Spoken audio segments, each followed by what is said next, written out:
बिस्मिल्लाहिर्रहमानिर्रहीम। आज का हमारा टॉपिक जो है 12th क्लास के लिए पॉलिटिकल साइंस, वो है chapter number 7 security in the contemporary world. इसका जो हेडिंग है, ये जो टाइटल है चैप्टर का, जो नाम है security in the contemporary world.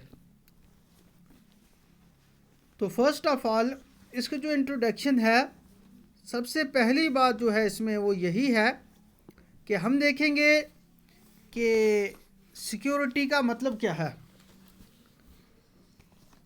Security का मीनिंग क्या है और हम इसको किस तरह से लेते हैं।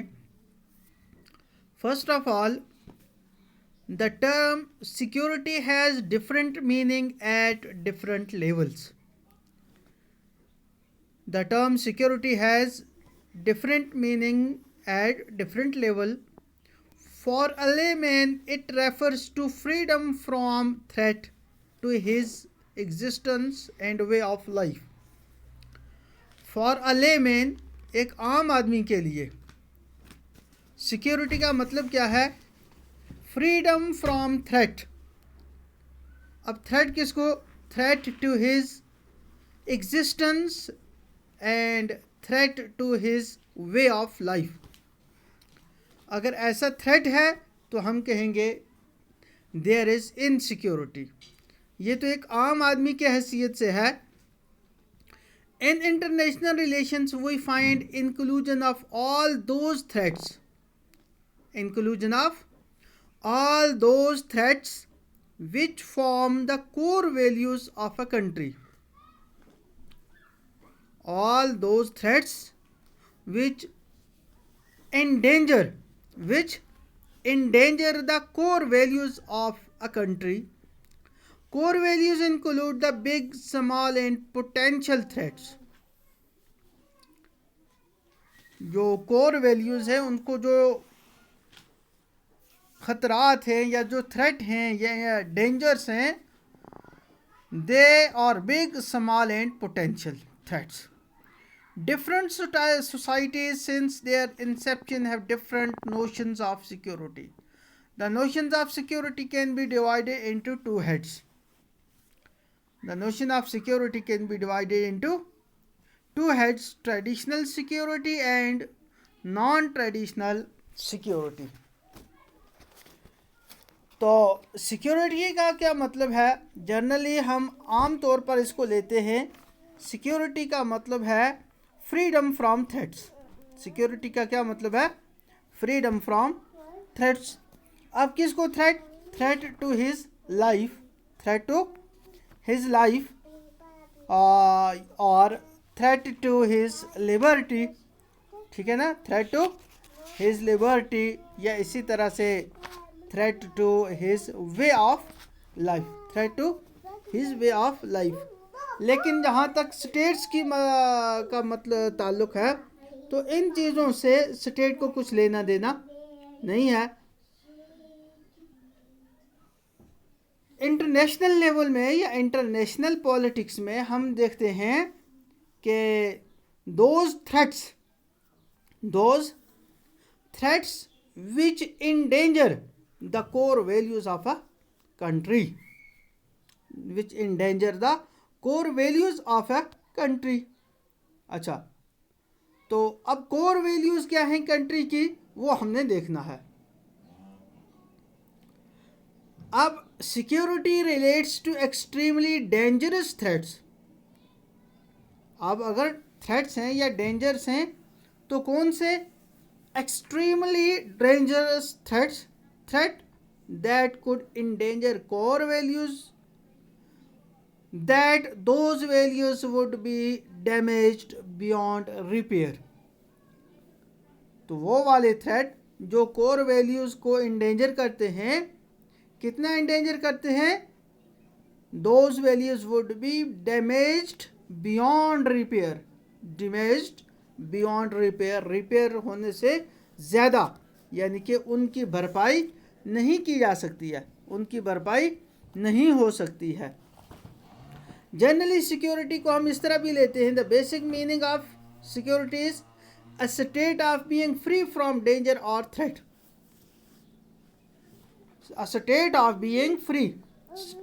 being free from danger or threat.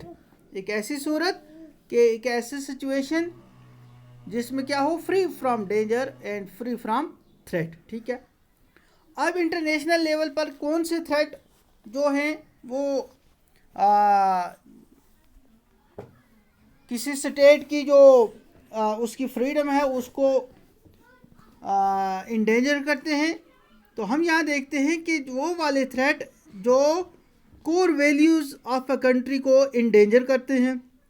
अब ये कोर वैल्यूज़ को जो थ्रेट हैं, ये थ्रेट बिग भी होते हैं, स्मॉल भी होते हैं, और पोटेंशियल थ्रेट भी होते हैं. ठीक है ना. अच्छा, basically security is a slippery idea.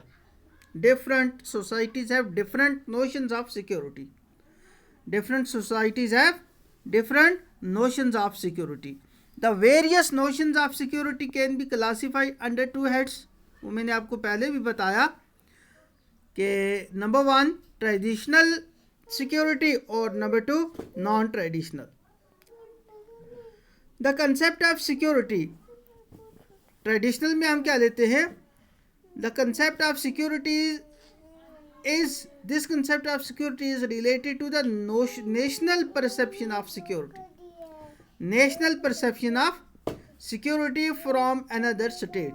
The major external source of this danger is another state, which by threat of military action challenges the core values of sovereignty, independence and territorial integrity. The main component of traditional security are balance of power, alliance building, defense and deterrence. Another important concept of traditional security is related with internal security of a state. When state cannot be secure, if we can say that state cannot be secure if there is a violence or threat of violence inside its border, and it cannot afford to face violence outside its border. The European countries mostly faced the threats to their security from outside, and third world countries face threats of their security within their borders. तो इस तरह से ये जो traditional concept of security है उसमें हम ज़्यादा देखते हैं कि थ्रेट, किस किस्म का थ्रेट, यूज ऑफ फोर्स, जिसमें क्या हो, यूज ऑफ फोर्स. अब ये जो यूज ऑफ फोर्स है, ये फोर्स का जो सोर्स होता है ये अनदर स्टेट होती है. ठीक है ना. Another state which bye threat of military action challenges the core values of sovereignty, independence and territorial integrity. ठीक है. तो ये मिलिट्री थ्रेट्स हैं जो किसी दूसरी स्टेट की तरफ से होते हैं, जिसकी वजह से किसी भी मुल्क की जो कोर वैल्यूज़ हैं, अब वो कोर वैल्यू क्या है, sovereignty, independence and territorial integrity. ठीक है. तो ये तो ट्रेडिशनल नोशन ऑफ सिक्योरिटी है. ये ट्रेडिशनल नोशन ऑफ सिक्योरिटी है जिसमें हम ये देखते हैं कि मिलिट्री थ्रेट होता है किसी एक स्टेट को दूसरी स्टेट की तरफ से, मिलिट्री एक्शन होता है. तो जो या थ्रेट एक्शन करते हैं या थ्रेटनिंग करते हैं, तो जिसकी वजह से जो कोर वैल्यूज़ हैं, सॉवरेंटी, इंडिपेंडेंस, टेरिटोरियल इंटीग्रिटी वगैरह, उसको ख़तरा हो जाता है. तो इससे क्या होता है कि उस स्टेट को और उस स्टेट की जो सिटीज़न हैं उनको भी ज़िंदगियों को ख़तरा हो जाता है. अच्छा, तो जो मैंने कहा डिफरेंट सोसाइटी की डिफरेंट नोशन है. जो यूरोपियन कंट्रीज़ हैं उनको जो मिलिट्री थ्रेट है वो बाहर से है, उनको जो मिलिट्री थ्रेट वगैरह जो कुछ भी है वो आउटसाइड देयर बॉर्डर है. लेकिन जो थर्ड वर्ल्ड कंट्रीज़ हैं उनको जो सिक्योरिटी का मसला है that is with in their border. That is with in their border. इसको हमें आगे भी और एक्सप्लेन करूँगा, तो फिलहाल इट इज़ एनफ। ठीक है, तो ये है, इसमें हम देखेंगे ट्रेडिशनल क्या है और non traditional notion of security क्या है।